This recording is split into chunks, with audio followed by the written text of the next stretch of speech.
আমি পরশুদিন দিল্লি থেকে এলাম, গোটা দিল্লিতে কাঁবড়িয়াদের পুরো ভিড়, হরিদ্বার থেকে জল তুলে কে হরিয়ানা, কে রাজস্থান, কে মধ্যপ্রদেশ, এক মাস ধরে 200, 300, 400 কিলোমিটার পায়ে হেঁটে যাচ্ছেন, আলাদা রাস্তা করেছে। ভোলে বোম তারক বোম চলছে। এখানেও আজকে আমাদের ছেলেরা যাচ্ছে, জল তুলে তারকেশ্বর যাবে, বাবাধাম যাবে, সারা দেশে হার বম বম চলছে। অনেক জায়গায়, অনেক মিউনিসিপ্যালিটিতে সেই এলাকাকে শাকাহারী ভোজনের জন্য কম্পালসারি করেছে। কোনো আমিষ বিক্রি হবে না, মাংস বিক্রি হবে না। তাতে অনেকের কষ্ট হয়েছে। একজন আছেন, একটু তার কাটা আছে, এমপি কল্যাণ ব্যানার্জি, সে বলেছে এটা কেন চলবে, কেন খাবে না? আরে তোমার বাড়ির বিরুদ্ধে যা ইচ্ছা খাও, কুকুর খাও, ছাগল খাও, গরু খাও, আমরা আপত্তি করবো না। এ দেশ ভগবান মহাদেবের দেশ, মা গৌরী শ্রীকৃষ্ণ রামচন্দ্রের দেশ। বিবেকানন্দ বলেছেন এই দেশ যতদিন থাকবে শিব ডুমরো বাজাবে, মা পাঁঠা খাবে। সেই জন্য খাবে, খাও, আপত্তি নাই, কিন্তু যেখানকার মানুষ ভক্তির সঙ্গে উপবাস করে ভগবানের পুজো করছে ওখানে আমিষ চলবে না। অসুবিধা হলে টাটা, বাই বাই। আমি কল্যাণ ব্যানার্জিকে বলছি, রমজান মাসেতে আপনার আত্মীয় স্বজন ওপার বাংলায় আছে কিনা জানি না, একবার যান বাংলাদেশে বা পাকিস্তানে গিয়ে এক কাপ চা খান বাজারে, এক কাপ জল, এক গ্লাস জল খান, তখনই যদি না গর্দান চলে যায় না ধরছে তনসে সর জুদা কি হয় দেখতে পাবেন। সেটা সেকুলারিজম মারাবেন না বেশি। অনেক সেকুলারিজম মারিয়েছেন, অনেক সেকুলার আমরা জানি। হিন্দুত্বে আঘাত দেবেন না। এখানে হর হর বম বম হবে, যার অসুবিধা হয় বাড়িতে থাক, রাস্তায় বেরোবে। অনেক মিডিয়ার দেখছি কষ্ট হচ্ছে, হোক একটু কষ্ট, আরো কষ্ট হবে যেদিন বিজেপি ক্ষমতায় আসবে, অনেক কষ্ট হবে। এই ছ্যাবলামি, এই নেকামি, এই বেহেল্লাপনা বন্ধ করবো। সত্য বলবো, পরিষ্কার বলে দিচ্ছি, এটা করে দেখিয়েছি আমরা। তাই বন্ধুগণ, এই দেশে যে ধরনের নোংরামি চলছে, বাংলাদেশে ঢুকিয়ে এখানে ভোটে জেতার চেষ্টা চলছে, 40-50 লক্ষ বাংলাদেশি যে ভোটার আছে সব বাদ দেওয়া হবে। আর এটা বাদ হয়ে গেলে দিদিমণি আর ভোট জেতা হবে না। তাই প্রাণপণ লাগিয়ে দিচ্ছেন, রাস্তায় হাঁটছেন, এ করছেন, ও করছেন, কিছু করতে পারবেন না। গুটিয়ে যাচ্ছে। এই শহীদ দিবস 21 জুলাই আপনার শেষ শহীদ দিবস। 26-এর শহীদ দিবস পালন করতে দেবো না, টিএমসিকেই শহীদ করে দেবো 26 সালে। জেলায় জেলায় আমাদের শহীদদের জন্য শ্রদ্ধাঞ্জলি সভা করবো, যাদের প্রাণের বিনিময়ে বিজেপি খেলা হয়েছে, লড়াই শুরু হয়েছে। মাননীয় প্রধানমন্ত্রী বাংলার পরিবর্তনের নেতৃত্ব নিচ্ছেন।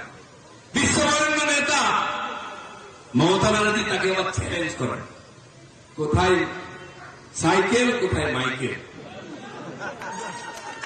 কোথায় পিয়াজি, কোথায় নেতাজি। নরেন্দ্র মোদী বিশ্বের 24টা দেশের সর্বোচ্চ সম্মান লাভ করেছেন, কি জানেন কিনা? ডাকছে, মোদীজি আসুন আমরা পুরস্কার দেবো। এমনি নয়, কাউকে ভ্যাকসিন, কাউকে গম, চাল, ডাল, কেরোসিন, ওষুধ দিয়েছেন। লকডাউনের সময় মানুষ মরে যাচ্ছিল, কোটি কোটি বাঁচিয়েছেন। তাকে বলছে আপনি হনুমান, বিশল্যকরণী এসেছেন, মৃত সঞ্জীবনী মোদী, আপনাকে আমরা সম্মান দেবো, আসুন। উনি সময় পাচ্ছেন না পুরস্কার নেওয়া। মমতা ব্যানার্জি হল্যান্ডে গিয়ে একটা কোম্পানিকে পয়সা দিয়ে একটা পুরস্কার দিয়ে এসেছে, শুনেছেন না?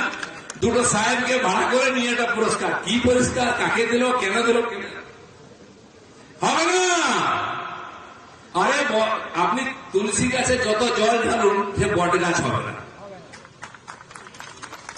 গরুর গোয়ালে যদি ছাগল পোষেন, সে কোনদিন গরু হবে? ছাগলই যাবে। তো ছাগলকে ছাগল থাকতে দিন, তুলসী গাছকে তুলসী গাছকে দিন, বট গাছ বট গাছ। তো বন্ধুগণ, যে ড্রামা দেখলাম আমরা, আর বলার কিছু নেই। বাঙালি জানাতে এসছে।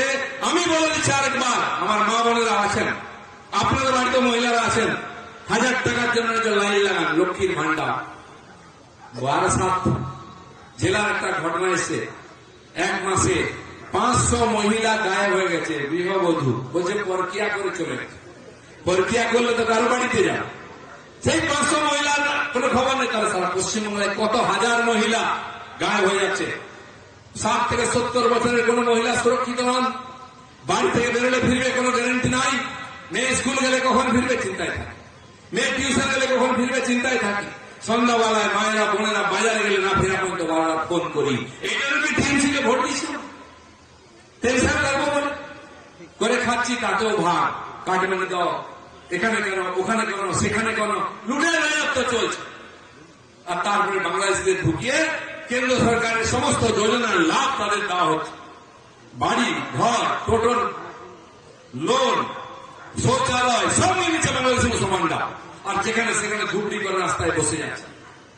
এই যে কেন্দ্র সরকারের গরিব কল্যাণ যোজনা, শৌচালয়, আবাস যোজনার বাড়ি, জলের কল, তারপরে মহিলাদের জন্য বিশেষ সুবিধা, তারপরে আপনার এই যে 4 লাখ রেশন, এই মোদীজি দিচ্ছেন গরিব মানুষের জন্য। তার ফলে মোদীজি যখন প্রধানমন্ত্রী হন 30 কোটি মানুষ দরিদ্র সীমার নিচে ছিল ভারতবর্ষে। আজ 27 কোটি মানুষকে আমরা দরিদ্র সীমার উপরে নিয়ে এসেছি। খাওয়ার অভাব নেই, টাকার ঘরের অভাব নেই, শুদ্ধ জল পাচ্ছে বাড়িতে বসে, গ্যাস পাচ্ছে, 4 ডাল পাচ্ছে, সকালবেলা পায়খানার জন্য আবার শৌচালয় পাচ্ছে, ইজ্জত ঘর। আর আপনি কি দিয়েছেন? সেই টাকা পয়সা লুট করে গরিব মানুষকে আরো গরিব করছেন। এই জঙ্গল মহলে গ্রাম বাংলা কারা বঞ্চিত হচ্ছে এই গরিব কল্যাণ যোজনার থেকে, বাড়িঘর থেকে? এখানকার কুর্মী সমাজ, সাঁওতা, মুন্ডা, ভূমি, খেড়িয়া, সবর, ধোপা, নাপি, এরকম 20টা জাতি আছে যারা গরিব গ্রামগঞ্জে থাকেন, খেটে খান, চাষ করে খান, লেবার খাটেন। তারা জীবনে বাড়ি করতে পারবে না, শৌচালয় বানাতে পারবে না, ছেলে বউকে পালন করতে চলে যাচ্ছে, শিক্ষা দিতে পারবে না। তাই মোদীজি তাদেরকে বাচ্চাদের স্টাইপেন্ড থেকে আরম্ভ করে থাকার বাড়ি ঘর দিয়েছেন। কিন্তু কজন পেয়েছে? অন্তপক্ষে 60 লক্ষ বাড়ি বাংলার জন্য টাকা এসছে, আরো 10 লক্ষ এসছে। কজনের বাড়ি আপনি হাটেরও কোথাও দেখতে পাবেন না। কোথায় গেল বাড়ির টাকা? সেটা টিএমসি নেতাদের বাড়ি দেখুন, 2 তলা থেকে 3 তলা হচ্ছে, কাঁচা থেকে পাকা হচ্ছে। যার মাথায় চুল থাকতো না এখন শ্যাম্পু মেরে ঘরে, যে ধরে সাইকেলে মোটর সাইকেলে ঘরে, আর যে ফাটা মোটর সাইকেল ছিল সেখানে মারুতি কার, এই কার কালো কাঁচ লাগিয়ে যায়। আর যে একটা বিড়ি 2 বার বিড়ি কানে দিয়ে দোকানে বসে খেত, সে সিগারেট খায়, গোল গোল ধোঁয়া ছাড়ে আমাদের নেতাদের দেখে। যে পাড়ে চায়ের দোকানে বসে থাকতো, কেউ গেলে বলতে অজিতদা একটা চা খাওয়াও না, 2 থেকে 3টে চা করে খেত। সে আমাদের দেখে বলে স্পেশাল চা খেয়ে যায়। তার বাপের টাকা, তার 14 পুরুষের টাকা। এই টাকা আপনার টাকা, আমার টাকা, গরিব মানুষের টাকা, গরিব কল্যাণ যোজনার টাকা, পঞ্চায়েতের জেলা পরিষদের টাকা।